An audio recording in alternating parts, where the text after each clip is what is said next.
Doa. Kerinduan kami Tuhan, kami mau memandang indah wajah Tuhan dan kami mau tinggal tetap diam di dalam hadirat-Mu. Karena kami percaya di dalam hadirat-Mu ada kesukaan besar, ada damai sejahtera, ada pemulihan bagi kami, ada sukacita yang berasal dari Tuhan. Bapak yang baik, berkati kami seluruh anak-anak-Mu yang mendengarkan firman Tuhan, bahkan hamba-Mu yang membentang.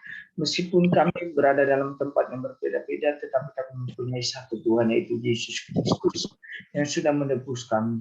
Kini tiba saatnya Tuhan, kami mau mendengarkan firman-Mu. Di dalam nama-Mu kami berdoa dan bersyukur. Haleluya. Amin. Shalom, selamat pagi Bapak Ibu yang dikasihi Tuhan.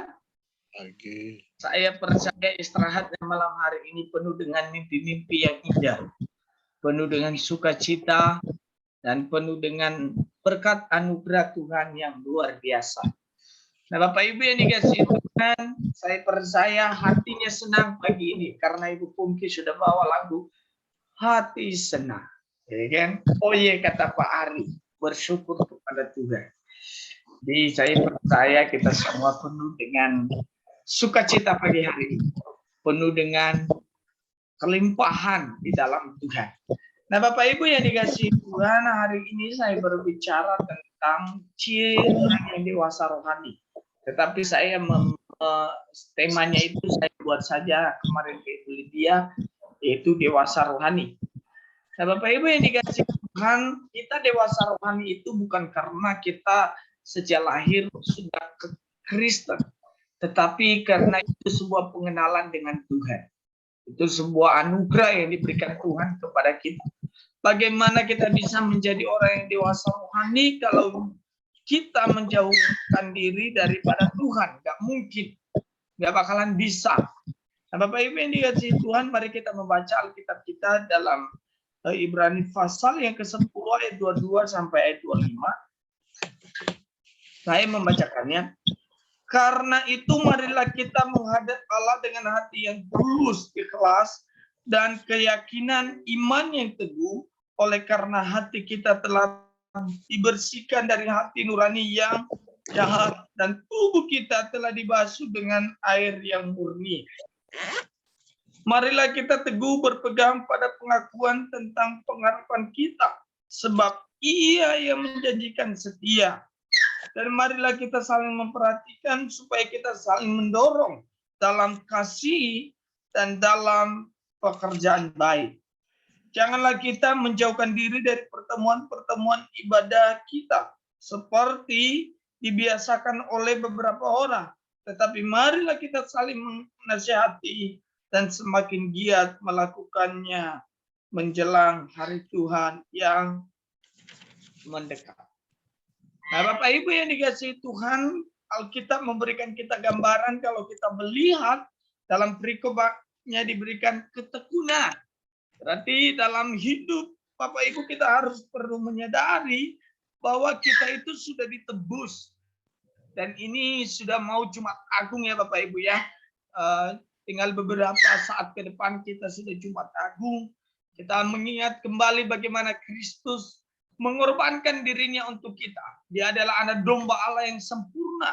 Dia adalah persembahan sempurna yang begitu dahsyat dan luar biasa. Nah, Bapak Ibu yang dikasihi Tuhan, mari Bapak Ibu kita menjadi orang yang dewasa rohani itu adalah pilihan. Itu pilihan kita. Saya membacakan dulu satu ayat dalam 1 Korintus pasal 13 ayat 11 berkata begini. Ketika aku kanak-kanak, aku berkata-kata seperti kanak-kanak. Aku merasa seperti kanak-kanak. Aku berpikir seperti kanak-kanak. Sekarang sesudah aku menjadi dewasa, aku meninggalkan sifat kekanak-kanakan itu. Berarti jelas Alkitab menggambarkan kepada kita ketika kita pikiran kita labil dalam mengikut Tuhan, kita hanya berbicara tentang berkat saja. Tetapi ketika pikiran kita menjadi dewasa di dalam Tuhan, kita juga bisa menanggung segala perkara di dalam Tuhan. Jadi Bapak Ibu yang dikasihi Tuhan, banyak orang berkata kalau ikut Tuhan tidak ada masalah. Kata siapa ikut Tuhan tidak ada masalah?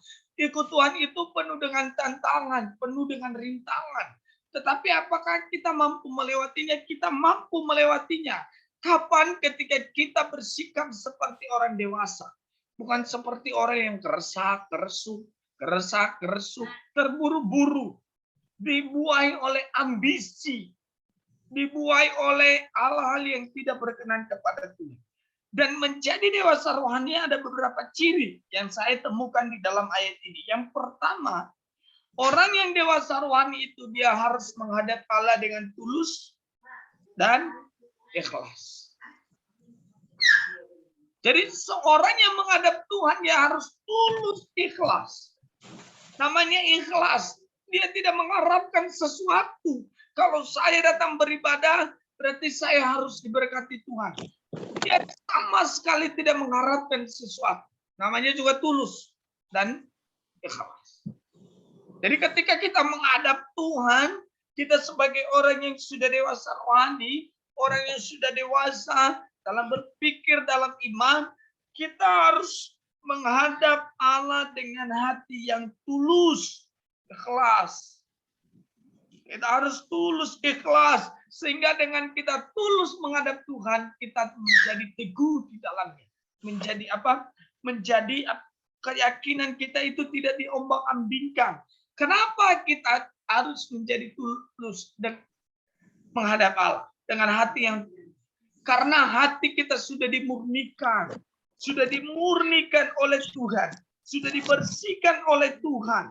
Tubuh kita pun sudah dibersihkan, dibasuh dengan air yang murni, dibasuh dengan roh Allah, dibasuh dengan darah Kristus. Jadi kalau kita tidak menghadap Tuhan dengan tulus, maka kita kalah dengan tulus. Ada kan penyanyi Indonesia yang namanya Tulus ya. Dia lagi viral sekarang gara-gara lagunya Hati-hati di Jalan. Ya kan? Terkadang kita orang percaya ini tidak pernah hati-hati. Kita seakan-akan sudah hebat, tapi nggak tahu kalau kita melawan Tuhan. Kita harus hati-hati Bapak Ibu. Mengikut Tuhan itu kayaknya Ibu Lydia mengirim sesuatu. Mari kita mempersiapkan diri menjelang hari Tuhan yang mendekati. Ini tak lihat di Facebooknya Ibu Lydia gitu kan. Kapan saja maut itu bisa mendekat Bapak Ibu. Tetapi sebelum Tuhan mengizinkannya, tidak akan pernah terjadi dalam hidup kita. Jadi kita harus mempersiapkan diri kita. Kenapa harus hati Bapak Ibu? Kalau orang yang hatinya tidak tulus, maka yang timbul dari hati orang itu pasti kejahatan. Mari kita melihat Markus 7 ayat 20. Ayat 20 sampai 23. Saya membacakannya Bapak Ibu. Ini ayat menjadi ayat pembanding bagi kita. Sebab dari dalam dari hati orang timbul segala apa? Pikiran jahat. Yang pertama pikiran jahat. Kita harus menghitung berapa hal yang timbul dari hati manusia ini. Pikiran jahat. Yang berikutnya adalah percabulan, perzinahan, pembunuhan, pencurian, pembunuhan, penjinahan, keserakahan, kejahatan, kelicikan, hawa nafsu, iri hati, hujat, kesombongan. Semua hal-hal jahat ini timbul dari dalam dan menajiskan orang. Kita harus perlu menyadari 21 hal ini timbul dalam hati manusia. Benar ya Bapak Ibu ya? Keserakahan. Sudah dikasih jabatan untuk jadi ini, masih lagi mau incar jabatan yang lebih tinggi. Sudah dikasih istri cantik, kalau ada laki-laki yang tidak tahu diri, masih lagi inginkan istri orang. Sudah dikasih suami yang ganteng, masih lagi inginkan laki-laki orang. Itu kan kita tidak tulus dalam Tuhan. Itu namanya kita mencobai Tuhan. Kita mau menantang Tuhan. Lawan tuh Tuhan. Sampai di mana kita mau melawan Tuhan? Apa sampai yang kubur? Tuluskan hati kita, karena di dalam hati kita itu sudah timbul hal-hal ini 21 loh Bapak Ibu. Iri hati, kesombongan. Aku tidak sombong Pak. Cuman saya berdiri di atas gunung yang paling tinggi. Melihat orang kecil. Ya kita juga lihat dia terlalu kecil kok. Karena dia di atas gunung. Maka dari itu, saya mengingatkan kita kembali, mari yuk kita menghadap Allah dengan hati yang tulus. Buanglah kejahatan, buanglah pikiran kotor, buanglah hal-hal yang tidak berkenan kepada Tuhan ini. Karena yang menajiskan orang itu bukan apa yang masuk, bukan makanan. Makanya kalau babi haram, biar saja haram. Sini biar saya makan. Orang saya buang ke jamban kok. Nggak menajiskan orang juga. Benar kan? Kalau kita berkata kan, apa yang masuk hanya dibuang untuk jamban. Sedangkan yang keluar itu yang menajiskan. Apa yang keluar? Ya ini tadi. Mari kita menghadap Allah dengan hati yang tulus. Jangan dengan hati yang bersungut-sungut. Kenapa Bapak Ibu kita harus menghadap Allah dengan hati yang tulus? Karena juga ketika dalam pemilihan Daud kita melihat Allah tidak berkenan kepada fisik, tapi Allah berkenan kepada siapa yang memiliki hati, ya hati-hati gunakan hati itu. Kalau nggak hati-hati, bahaya hati. Kan kira-kira begitu Bapak Ibu. Siapa yang punya hati, hati-hati menggunakan hati itu. Kalau nggak digunakan dengan baik hati, maka bahaya hati. Sekalipun, ya Bapak Ibu, kita itu orang yang luar biasa loh, diciptakan oleh Tuhan. Katanya orang miskin kita nggak ada apa-apa. Coba jual berapa harga ginjal? Berapa harga jantung? Berapa harga paru-paru yang Tuhan titipkan kepada kita? Berapa harga usus besar usus ini? Coba tanya sama dokter. Maka kita menyadari bahwa kita itu sebenarnya miliarder, tapi tidak secara fisik. 300 Semua juta. orang memilikinya Bapak Ibu. Coba jual kornea mata, berapa harganya? Kita harus perlu menyadari itu Bapak Ibu, bahwa Tuhan itu membuat diri kita itu spesial. Jadi hadaplah dia dengan hati yang tulus. Ada lagu Dunia Aja berkata, tuluskan hatimu mencintai aku. Kalau anak muda udah nyanyi begitu, sampai menetes air mata, air liur bercampur sudah. Karena pacarnya nggak tulus. Kita juga di hadapan Tuhan terkadang menghadap Tuhan tidak tulus. Terkadang hanya rutinitas. Jangan terjebak di dalam rutinitas. Karena rutinitas itu tidak membawa kita kepada hal yang baik. Udahlah, jam ibadah jam 5. Jam ibadah jam 7 malam. Udah biasa. Jadi kita menganggap biasa.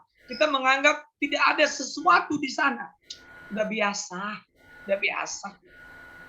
Akhirnya kita merendahkan apa makna dari ibadah itu semua. Jadi tulus. Yang berikut Bapak Ibu yang dikasih itu. Nah, melihat dalam pembacaan kita, yaitu yang ke-23, kita orang yang dewasa rohani itu dia harus berpegang teguh kepada Tuhan. Nah, berpegang teguh ini apakah tidak ada yang menggoyangkannya? Ada. Bisa digoyangkan oleh kesakitan, bisa digoyangkan oleh kita diuji dari harta, kita diuji dari hal-hal yang lain. Tetapi kita tetap berdiri di dalamnya karena ada roh Tuhan yang sudah mendukung kita, yang sudah menolong kita, yang memampukan kita gitu. Jadi kita harus teguh sampai kita mendapatkan mahkota kehidupan. Mau setia sampai akhir, melayani seumur hidupku, sampai ku dapatkan mahkota kehidupan di dalam kerajaan-Mu. Gimana kita mau dapat mahkota kehidupan? Kita enggak setia, kita enggak teguh, kita masih pelin-pelan. Apa Tuhan sanggup enggak ya? Karena kan kita berdoa ya Bapak Ibu. Contoh ya, hari ini kita berdoa. Terima kasih Tuhan Yesus, aku sembuh, aku ini segala macam. Selesai, amin doanya. Sanggup enggak ya Tuhan menyembuhkan saya? Pikiran kita itu loh. Berarti kita sudah meremehkan Tuhan. Kita sudah meragukan apa yang kita doakan. Jadi teguh di dalam Tuhan. Kalau kita tidak mampu, coba deh, kita masih punya lutut kok. untuk berteluk dan berkata, Tuhan, Engkau yang memampukanku. Ketika juga Paulus meminta Tuhan menyembuhkan sakitnya, dia bilang apa? Tuhan bilang apa? Cukup kasih karuniaku bagimu. Melalui kelemahanmu itulah kuasaku nyata. Kira-kira begitu. Melalui kelemahanmu itulah aku dipermuliakan gitu. Karena kenapa? Karena kita teguh di dalamnya. Kita berpegang teguh kepada Tuhan. Jangan kita berharap, Tuhan sembuhkan sakitku, sembuhkan ini segala macam. Tuhan memang maha penyembuh, tetapi terkadang Tuhan pakai hal-hal itu untuk mendewasakan iman kita. Abraham didewasakan oleh Tuhan melalui iman yang begitu luar biasa. Melalui apa? Melalui anaknya. Musa didewasakan oleh Tuhan melalui apa? Melalui bangsa Israel yang tegar tengkuk. Daud didewasakan oleh Tuhan melalui apa? Melalui pergumulannya yang dibuat dia sendiri. Jadi Bapak Ibu yang dikasihi Tuhan, kita harus perlu menyadari, kita harus teguh kepada Tuhan. Anakku udah mau khotbah kedua dia. Mohon maaf ya. Anakku dia mau khotbah kedua, dia mau papanya, mau gantikan papanya katanya. Nah, yang kedua, kita berpegang teguh ya Bapak Ibu ya. Jangan bergeser dari iman yang Tuhan sudah berikan. Kalau kita mau bertemu dengan Tuhan kelak, jangan bergeser. Jangan bergeser dari iman kita. Karena semangkok kacang merah. Karena saya selalu ingatin anak-anak muda, jangan sampai kamu gadekan imanmu hanya gara-gara Fortuner. Karena Fortuner itu tidak membawamu ke sorga. Fortuner itu hanya akan membawamu kepada kehancuran besar. Percaya tidak percaya, cepat atau lambat, orang yang menggadekan Tuhannya, orang yang tidak berpegang teguh, dia akan dibuang kok. Kata Alkitab, bukan saya yang bilang. Siapa yang tidak menghasilkan buah akan dibuang, dipangkas. Teguh dong. Jangan sedikit kecewa dengan gembala. Jangan sedikit kecewa dengan hamba Tuhan. Jangan, emang lu mau cari hamba Tuhan apa cari Tuhan sih? Kalau kita sebagai jemaat, cari hamba Tuhan apa Tuhan? Kalau Tuhan yang kita cari, jangan kecewa dengan Tuhan. Serahkan hamba Tuhan ke dalam tangan Tuhan. Biar Tuhan yang sentil. Kalau dia memang tidak berperilaku baik, Tuhan yang adil kok. Ya kan? Kalau Tuhan udah sentil baru bertobat gitu ya. Perlu juga kok hamba-hamba Tuhan bertobat. Jangan hanya kita gemakan kepada jemaat, ayo bertobat. Ya kita nggak bertobat, itu juga dosa. Itu susah memang. Terkadang juga kita ini hamba Tuhan menganggap diri sudah paling tahu kebenaran dari sisi mana. Utara, selatan, barat, laut. Akhirnya terjerumus. Kan? Karena kita tidak mempunyai hubungan yang intim dengan Tuhan. Terkadang, sorry, saya mohon maaf. Kalau memang Bapak Ibu tidak pernah mengalami, mungkin saya hanya jangankan juga jemaat. Terkadang juga kita hamba Tuhan mengalami kematian rohani. Karena apa? Karena kita sudah merasa paling tahu. Kita tidak memberikan ruang untuk Tuhan bentuk hati kita. Kita tidak memberikan keteguhan di dalam tangan Tuhan. Ayo kita sadari hal itu. Bahwa kita itu sebenarnya seperti zombie yang sedang berjalan. Kita berjalan di dalam kekuatan kita sendiri. Kita tidak mungkin saja seakan-akan kita melayani Tuhan. Padahal kita bukan melayani Tuhan. Kita hanya melayani ego kita. Kita hanya melayani ambisi kita. Supaya kita ditahu orang. Kita harus perlu menyadari hal itu dalam pelayanan. Karena ada juga pelayanan yang tidak murni. Tapi Alkitab bilang, sekalipun kita tidak murni. Kalau Injil yang diberitakan, tetap ada faedahnya. Mari berpegang teguh di dalam Tuhan. Yang ketiga, mari kita saling memperhatikan. Ayat 24. Kita saling memperhatikan. Jangan kalau kita ditegur sedikit tersinggung. Waduh, kayaknya Ibu Lydia ini tidak suka dengan saya. Dia tegur saya terus melalui WA. Dia kirim firman Tuhan. Itu bentuk perhatiannya kepada kita gitu loh. Supaya apa? Supaya kita tidak binasa. Diperhatikan, tapi ada orang juga yang salah perhatian. Dia perhatikan karena dia punya perasaan. Dia perhatikan udah mandi belum, udah makan belum. Yang disebut di sini saling memperhatikan sebagai tubuh Kristus. Artinya kita saling melengkapi, bukan saling menjelek-jelekan. Itu Bapak Ibu yang dikasihi Tuhan. Mari yuk kita saling memperhatikan. Kalaupun saya tidak ikut ibadah, sekalipun saya tidak pernah aktif di grup, nggak pernah komen-komen. Saya paling tidak suka gitu loh. Komen saya takut salah nulis, melukai orang. Gitu. Karena saya punya pengalaman pahit dengan grup WA soalnya. Akhirnya grup WA itu dijadikan tempat caci makian, dijadikan tempat di atasnya sih tulis love Kristus, cinta Kristus kan. Di dalamnya ada cintanya, penghinaan yang ada. Itu yang saya takutkan Bapak Ibu. Udah pernah pengalaman lah beberapa grup yang saya ikut. Yang ada di dalamnya cacian, makian gitu. Perdebatan yang ada di dalamnya. Kita harus saling memperhatikan. Kalau saya salah, tegur. Tapi jangan dipermalukan. Beda loh menegur dengan halus dengan dipermalukan gitu. Permalukan. Aku mau permalukan dia supaya ditahu orang bahwa dia orang berdosa. Itulah yang dilakukan oleh orang-orang pada zaman Yesus. Perempuan yang mereka tangkap berzina itu di mana dibawa? Dihakimi di depan umum, dipermalukan sedemikian rupa. Tapi Yesus datang buat bilang apa? Siapa yang tidak berdosa, lempar dulu. Yesus berhak nggak melempar perempuan itu? Kira-kira berhak. Karena di antara manusia pada saat itu, Yesus nggak ada dosanya.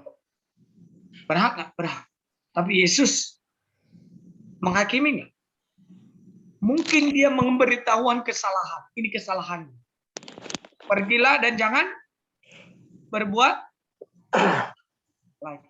Terkadang kita pergi kembali kepada dosa itu masalahnya. Bapak Ibu yang dikasih itu. Saling memperhatikan. Galatia pasal 2 berkata, bertolong-tolonglah kamu menanggung beban. Jadi kita harus saling memperhatikan. Meskipun saya jauh di Kalimantan, Ibu Lydia selalu berikan di grup hashtag siapa gitu, selamat ini beraktivitas kan. Bersyukur kalau kita menjadi orang yang diperhatikan. Mau kan menjadi orang yang diperhatikan? Mau dong, masa enggak? Sebelum Anda diperhatikan, coba deh berikan perhatian juga kepada orang. Jangan menjadi cuek gitu loh. Cuek banget, cutek banget gitu. Apa susahnya gitu ya? Berikan ke perhatian. Cutek banget. Aku eksklusif banget, Pak. Aku kan rajin berdoa, Pak. Dia nggak rajin berdoa. Belum tentu juga dia nggak rajin berdoa. Tapi kalau kelakuan kita nggak seirama dengan doa yang kita sampaikan, sama aja kita. Makanya kita bilang jangan menjadi orang-orang yang munafik. Bisa kita menjadi serigala berbulu domba. Itu yang ditakutkan Bapak Ibu. Serigala berbulu domba. Datang ke gereja. Tapi hari Senin, Selasa, Rabu, Kamis diskotik lah. Minuman keras lah. Istri orang lah. Suami orang lah. Chat-chat, segala macam. Enggak lah, enggak ada di grup kita ini. Grup kita ini semua pewaris kerjaan sorga kok. Kuliah lihat mukanya semua penuh dengan sukacita kok. Yang terakhir Bapak Ibu. Yang terakhir. Dan saya pastikan yang terakhir. Kenapa saya harus pastikan? Supaya jangan ada anak-anaknya lagi nanti. Yang terakhir satu. Ada anak pertama, anak kedua, anak keempat. Emang pernikahan apa? Ketiga, keempat, kelima.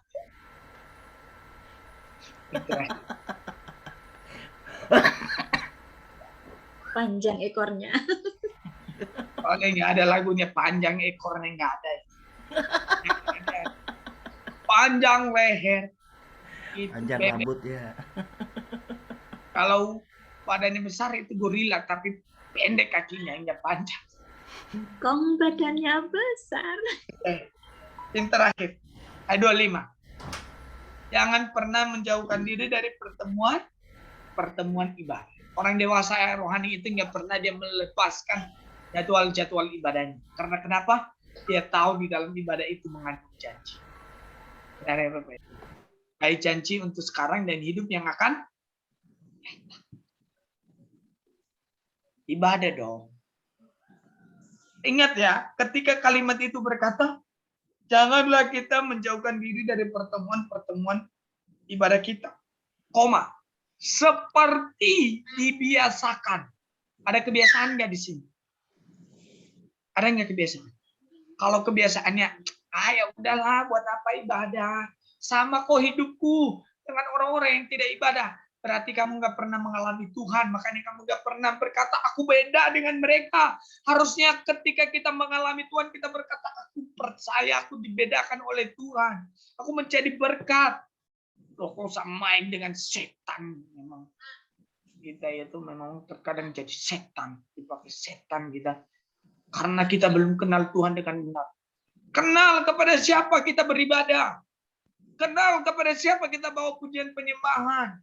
Jangan sampai, soalnya begini Bapak Ibu, ada orang juga yang menyembah di pohon-pohon kan? Dia bawa sesajen. Jangan menjadi jurus kita, aku udah memberi kepada Tuhan kok Pak. Lihat orang yang memberikan sesajen, dia berikan nggak kepada siapa? Kepada setan. Berikan tinggal di bawah pohon. Pohon makanlah ini ya. Dia meyakini pohon bisa makan itu. Padahal yang makan orang yang sedang pemburu di... Ada teman saya dulu, dia melihat, biasanya ada kebiasaan orangnya. Ini temanku orang Bali. Dia melihat ada yang bawa sesajen di kuburan. Wih, namanya anak-anak, baru tamat SMP kan? Dibawa sesajen ke kuburan. Setelah dibawa ke kuburan, dibawa daging babi kan? Biasanya kan orang-orang Bali suka daging babi dibawa. Taruhlah segala macam makanan yang enak-enak. Dia pergi. Temanku ambil semua. Itu makanan. Diambilin semua makanan yang enak itu. Lalu kembali orangnya dia bilang, terima kasih sudah dimakan sesajen yang saya bawa. Itu kan otak di mana ya? Gitu. Jangan begini lagi, saya ingatin ada kebiasaan juga. Jangan kita suka membawa apa-apa di kuburan contohnya. Bawa roti lah, bawa rokok lah, karena kita tahu dia merokok. Loh, waktu hidup itu dilakukan Bapak Ibu, bukan waktu mati. Orang jelas Alkitab bilang udah jadi tanah, kita ngapain lagi coba? Arwahnya Pak bisa minum, bukan arwahnya yang minum. Oh, itu dia datang itu ambil. Kalau hilang itu perokok itu. Yakin dibawa kopi lah. Ini kesukaannya waktu dia masih hidup. Ada dia bawa kopi. Dosa nggak dosa? Alkitab nggak mengancurkan kita begitu kok. Maka itu kenali Tuhannya. Supaya kita melakukan apa kesukaan Tuhan. Bukan apa kesukaan manusia. Jadi Bapak Ibu yang dikasih Tuhan, mari kita giat melakukannya. Menjelang hari Tuhan ya mendekati. Bapak Ibu, karena firman Tuhan ini hanya mengingatkan. Karena secara umur kita ini udah dewasa semua. Ya Bapak Ibu ya, ada mungkin umur 60, 50, tapi mohon maaf, mungkin umur saya baru 20. Tapi kan dewasa itu bukan diukur dari umur. Dewasa itu sikap hati kita kepada Tuhan. Mari tetap berjuang sampai kita mendapatkan mahkota kehidupan. Jangan kecewa. Jangan mudah sakit hati. Jangan simpan sampahnya orang. Supaya hidupmu, hidup saya, hidup kita semua menjadi bahagia. Seperti Pak Martin yang selalu tersenyum. Dan seperti Ibu Pungki yang selalu bersukaria ketika membawa. Kita semua punya keunikan masing-masing. Mari kita mempertahankannya. Dalam Tuhan kita adalah saudara. Amin. Saya minta kesediaan Pak Martin untuk berdoa. Dan mohon izin keluar. Karena saya harus bertugas untuk antar istri. Nanti saya memberikan kepada Ibu Neneng untuk doa berkat ya. Saya keluar ya. Sorry ya. Oke, Bapak. Tuhan memberkati semua. Shalom. Shalom. Mari Bapak Ibu kita berdoa untuk firman Tuhan yang sudah disampaikan. Bapa kami di sorga, kami datang kepadamu mengucap syukur Pagi hari ini kami boleh berkumpul di sekitar firman-Mu, Tuhan. Terima kasih Tuhan, kami juga boleh mendengarkan nasihat firman-Mu pagi hari ini. Menasihatin kami agar tidak jauh dari persekutuan. Sebagai orang-orang percaya, kami boleh memiliki hati yang menyembah Tuhan, baik secara dewasa, menerima dan memahami akan firman Tuhan. Tuhan tolong kami, tuntun kami ya Bapa, supaya setiap hari kami boleh mencari kasih dan kehendak-Mu Bapa. Terima kasih Tuhan, hamba-Mu yang sudah menyampaikan firman Tuhan, Evangelis Herianto. Ya Tuhan, kami berdoa untuk beliau. Tuhan berkati dalam pekerjaan dan pelayanan. Tuhan berkati juga dalam keluarga, berbagai pergumulan, masalah dalam keluarga, kami percaya semua ada di dalam pengawasan Tuhan. Tuhan berkati setiap pelayanannya juga, baik di mana dia ada, disitulah Tuhan memberkatinya. Bapa, terima kasih juga Tuhan berkati kami semua yang hadir, sehingga kami pulang membawa berkat dari Tuhan. Terima kasih Tuhan, dalam nama Tuhan Yesus kami berdoa dan mengucap syukur. Amin. Terima kasih Pak untuk doanya. Mari kita masuk doa syafaat. Saya akan berdoa. Ibu Pungki angkat satu, kita berdoa. Puji dan syukur kami naikkan kehadirat-Mu Tuhan. Pada pagi hari ini kami telah menerima berkat melalui firman-Mu. Kiranya Tuhan, Engkau tolong kami untuk kami bisa mampu menjalankan firman-Mu. Biarlah Tuhan kehidupan kami boleh selalu dekat kepadamu dan menyerahkan kehidupan kami hanya ke dalam tangan-Mu saja. Kami berdoa Bapa untuk hamba-Mu yang sudah menyampaikan firman-Mu, biarlah Tuhan memberkatinya, memberkati pelayanan, begitu juga memberkati rumah tangganya Bapa. Kami saat ini juga berdoa Bapa untuk anak-anak-Mu yang dalam kelemahan tubuh, yang saat ini sedang dirawat di rumah sakit.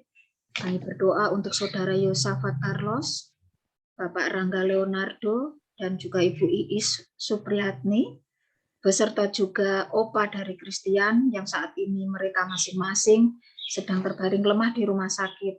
Kiranya kami mohon kepadamu, sudilah kiranya menjamah mereka satu persatu, memberikan kesembuhan secara sempurna kepada mereka. Baik, kami juga berdoa untuk obat-obatan, infus, dan juga tangan para medis yang merawat mereka, yang Kau berkati, biarlah semua itu boleh menjadi saluran berkat dan kepanjangan tangan Tuhan untuk mereka boleh dipulihkan. Bapa di surga, hamba juga berdoa untuk Christian juga, yang juga sedang mengalami sakit, usaha operasinya Bapa. Tuhan kami mohon kepadamu, Tuhan memulihkannya, Tuhan menguatkan iman Christian, sehingga Christian juga tidak terpuruk, tidak menghujat Engkau Bapa. Kami berdoa Bapa untuk Ibu Grace Situmorang yang juga sedang bergumul dalam sakit penyakitnya Bapa. Kiranya Tuhan menjamahnya, Tuhan memulihkannya. Apapun Bapa yang menjadi pergumulan Ibu Grace, kami serahkan ke dalam tangan-Mu Bapa. Saat ini hamba juga berdoa untuk Pak Hari, rencana-rencana ke depannya untuk beliau melakukan operasi Bapa. Kami menyerahkan semuanya ke dalam tangan-Mu. Tuhan yang Kau berkati, tangan-tangan para medis yang akan melakukan tindakan operasi, biarlah melalui mereka, Pak Hari boleh mengalami kesembuhan. Tuhan juga berkati rumah tangganya, Tuhan berkati anak-anaknya dalam masa pertumbuhannya, dalam pendidikannya. Tuhan berikan masa depan kepada anak-anak dari beliau, masa depan yang cerah, dan kami juga berdoa untuk istrinya, dan juga untuk orang tuanya Tuhan. Kiranya Tuhan juga memberikan sukacita, memberikan damai sejahtera-Mu kepada mereka Bapa. Bapa, kami juga berdoa saat ini untuk Pak Martin. Di tengah-tengah pergumulannya, kami yakin dan percaya Tuhan tidak pernah meninggalkannya. Kami mohon kiranya Tuhan tetap memberkati kesehatannya, Tuhan memberkati karirnya, Tuhan memberkati rumah tangganya, anak-anak, menantu dan cucu, dan seluruh keluarga besar Pak Martin kami serahkan ke dalam tangan-Mu. Kiranya Tuhan, apapun yang menjadi pergumulan Pak Martin saat ini, biarlah Tuhan sendiri yang bekerja turut campur tangan dalam kehidupan beliau. Saat ini hamba berdoa Bapak untuk Ibu Pungki. Kami memohon kiranya Tuhan tetap memakainya. Tuhan tetap mengurapinya, tetap memberkatinya, dan Tuhan tetap memberikan kesehatan kepada beliau, dan juga rumah tangganya Bapak, anak-anak, menantu, dan cucu, semua kami serahkan ke dalam tangan Tuhan. Terima kasih untuk pelayanan beliau yang sudah membawa kami naik ke hadirat-Mu. Bapak, saat ini kami juga berdoa untuk Ibu Neneng di dalam pelayanannya di pedalaman Tuhan. Kiranya Tuhan tetap melindunginya, Tuhan tetap memberkatinya, Tuhan tetap melawatnya, Tuhan mencukupkan apa yang menjadi kebutuhan Ibu Neneng di dalam melayani Engkau, dan juga memberkati keluarga besarnya, anaknya. Biarlah Tuhan semuanya kami serahkan ke dalam tangan-Mu. Kami yakin dan percaya Bapa, Engkau tidak pernah meninggalkan Ibu Neneng sekeluarga. Kami saat ini juga berdoa untuk Ibu Nita Simorangkir. Kami mohon kepadamu Tuhan juga memberikan kesehatan kepada beliau. Tuhan memberkati pekerjaannya, memberkati pergumulan, baik pergumulan pribadi, pergumulan rumah tangga, anak-anak, suami, semuanya Tuhan. Kami serahkan ke dalam tangan-Mu. Biarlah Tuhan, kami hanya bisa memohon kepadamu, Tuhan turut campur tangan dalam kehidupan Ibu Nita sekeluarga Bapa. Kami saat ini juga berdoa untuk adik kami Mawar, biar kami tetap memohon Tuhan memberikan mujizat-Mu kepadanya, Tuhan menguatkan imannya, Tuhan memberikan sukacita kepadanya. Begitu juga keluarganya, suami dan anaknya, Tuhan kami serahkan ke dalam tangan-Mu, dan orang-orang yang ada di sekitarnya.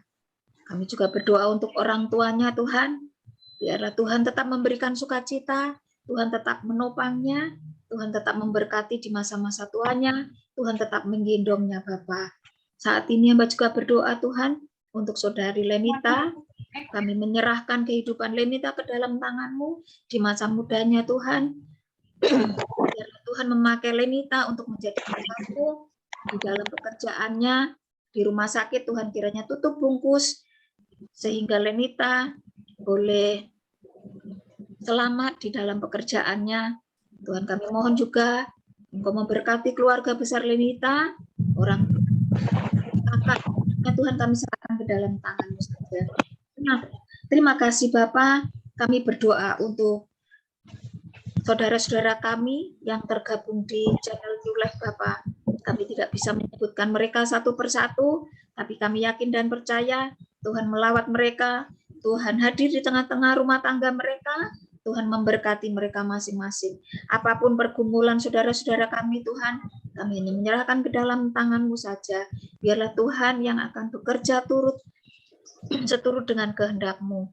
Begitu juga kami juga berdoa Bapak untuk grup kami New Life dan Pujian dan Penyembahan.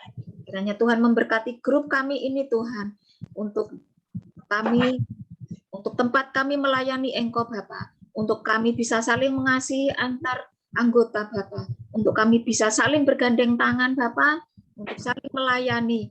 Terima kasih Tuhan, terima kasih. Dan kami juga berdoa Tuhan untuk sepanjang hari ini, kehidupan kami serahkan ke dalam tangan-Mu, baik setiap aktivitas kami, setiap pelayanan kami Tuhan, biarlah hati kami tetap bersukacita, pelayanan kami boleh menyenangkan hati Tuhan. Terima kasih Bapak, kami serahkan seluruh kehidupan kami, seluruh pergumulan kami hanya ke dalam tangan saja. Dan inilah Tuhan, doa permohonan kami yang kurang sempurna Bapak, kami serahkan ke dalam tangan-Mu saja. Biarlah Tuhan sendiri yang menyempurnakan sesuai doa yang Engkau ajarkan kepada kami bersama-sama. Bapa kami yang di surga, dikuduskanlah nama-Mu, datanglah kerajaan-Mu, jadilah kehendak-Mu di bumi seperti di surga. Berikanlah kami pada hari ini makanan kami yang secukupnya, dan ampunilah kami akan kesalahan kami, seperti kami juga mengampuni orang yang bersalah kepada kami. Dan janganlah membawa kami ke dalam pencobaan, tetapi lepaskanlah kami daripada yang jahat. Karena Engkau yang punya kerajaan dan kuasa dan kemuliaan sampai selama-lamanya. Amin. Doa penutup dan doa berkat saya serahkan kepada Ibu Neneng. Baik Bapak Ibu, mari kita mengarahkan hati kita kepada Tuhan. Diberkatilah Engkau pada waktu Engkau datang, diberkatilah pada saat Engkau pulang.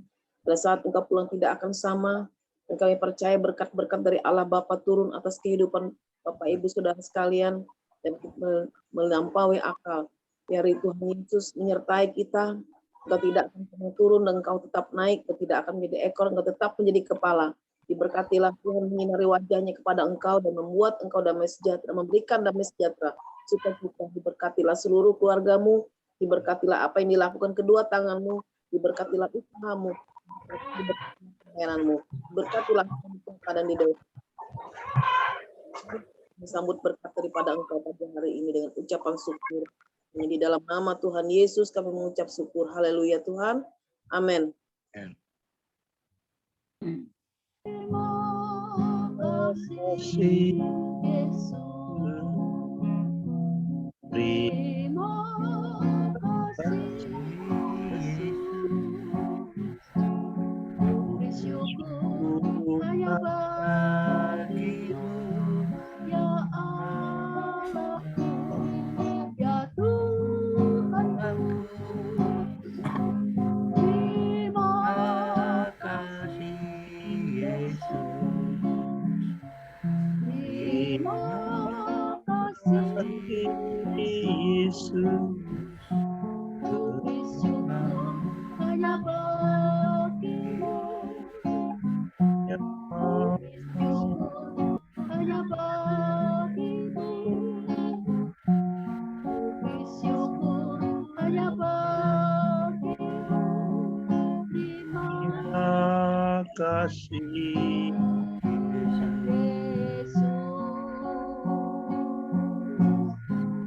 Selamat pagi semua.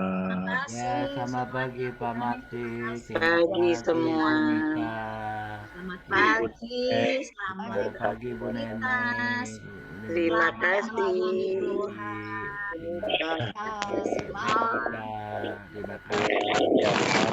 Ibu. Wati. Tuhan berkati kita semua. Semuanya. Kasih, Bu. Pamit duluan. Oke, Bu. Silakan Bu Dita, silakan Bu Dita. Tugas negara. Tuhan berkati Bu Nita. Ya, sama-sama. God bless you all. Oke, terima kasih. Tuhan memberkati. Ya, terima kasih Bu Neneng. Pak ini Pak Martin udah siap olahraga nih. Iya, saya harus siap rutin nih. Kalau jamnya kelewatan saya susah nanti. Soalnya pagi ini acaranya hadiri pemakaman. Oh, siapa Pak? Ada teman di gereja juga. Oh ya. Istrinya meninggal umurnya sekitar 76 tahun. Wah, cukup umur. Memang sudah waktu dia pulang ya. Iya. Ya. 76 yang kemarin tuh Bu Lydia yang masuk rumah sakit Koja, kita berdoa dia ini. Nah, itu dia sudah ini, tapi ya umurnya juga panjang ya. Jalan 77 tuh, jalan 77. Iya. Udah dapat bonus. Udah dapat bonus 7 tahun ya. Iya, lumayan. Suaminya itu mungkin 78, 79. Oh. Kalau Bu Neneng umurnya berapa? 40. Sama dengan saya Atau Bu. aja Pak Hari. Terus Masih muda Bu Neneng. ini saya juga minta dukungan doa dari ini Bu Lydia, Bu Neneng, semua Bu Puki. Saya tadi malam melayani pelepasan 1. Oh. Nah, saya juga minta dukungan doa kan pagi ini saya lanjut juga 2 malah saat pagi ini. Yang masuk dalam agenda saya walaupun di dalam kesibukan saya di dalam hal secara hukum juga tapi dari kuasa gelap itu. saya melayani itu juga ya pelepasan cukup pelik ya mereka kalau di malam pun Neneng bilang sepertinya ada kuasa-kuasa kutukan ya itu sering kita itu tidak menyadari kita memiliki itu. Iya, Dari betul. nenek moyang kita yang sudah tidak Kita yang tidak sudah mau mendahului kita, melepaskan. kita semua sebenarnya ada, tapi tidak Iya, kita sadari. kadarnya tergantung kadar kita ya, kadar iman, percaya atau tidak. Kalau dari Mary Lee atau beberapa buku katakan setiap orang tuh kena ada, itu terbuka hatinya jauh dari Tuhan, itu lengketnya kuasa setan. Setan itu selalu menempel di kehidupan kita. Betul. Kita tidak dalam persekutuan dengan Tuhan, itulah kita harus selalu tadi mencari persekutuan dengan Tuhan, baik atau buruk harus cari, senang atau tidak senang, duka atau senang harus cari. Lah syukur kepada Tuhan itu, sebab itulah yang Tuhan mau. Masa-masa mau persiapan datangnya Yesus itu, ya kita orang percaya harus siap. Kalau nggak ya digonjang-ganjing. Ya, Ganjing sama iblis. makanya puji Tuhan kita semua pagi ini ada tetap fresh untuk melayani. Amin. Ya kan? Begitu. Kira-kira begitu. Selamat pagi Bu Ledita. Ayo buka videonya, buka buka. Wanita itu yang masih muda itu harus Selamat pagi Pak, Mama Linda semua. Ya, mana kamera? Mana wajahmu? Mana senyummu? Wajahmu manis. Kali simpen wajahnya. Nah, gitu dong. Luar biasa. Kan jadi kelihatan manisnya. Iya, giginya juga Soden. Soden. Ibu Pak Martin kalau olahraga titip ya. Iya. Saya pamit olahraga ya. Siap ya. Oh iya Pak ya, titip. Ya Pak. Sehat selalu, semangat selalu. Terima kasih Pak Martin. Minta tutup bungkus aja Pak. Ya. Biar Roh Kudus jaga, malaikat jaga. Sudah tadi malam sudah tutup bungkus oleh Bu Neneng. Iya ini nantikan lagi. Sudah didoakan Bu Neneng tadi. Iya, udah ditutup, udah dibungkus, dibawa lagi. Oh, Di benteng. Iya, mau dibawa kemana Bu Pungki? yuk kita juga yuk nyusul Pak Martin. nggak mau ogah. Bukan lagi olahraga kan Pak, kita di belakangnya yuk. Tuh, Ngapain? Ikut di belakangnya. ngeliat aja dari belakang. Oke, kita live. Saya juga mau ini urus pendaftaran saya di rumah sakit karena baru rujukan baru. Nah, itu Ini dia. orang rumah God sakit. bless you all. Oke, terima Terima kasih, Bu kasih. Neneng. Terima kasih Bu Bu Lydia, Neneng. thank you. Terima Pak Hari, kasih. thank you. Dadah. Bye-bye. Lenita, Dadah. selamat beraktivitas. Shalom Ya, God semuanya. bless you. Apa Lenita? Dinas apa Lenita? Ya, Bye. Ya siang. Oke. Pak. Haji,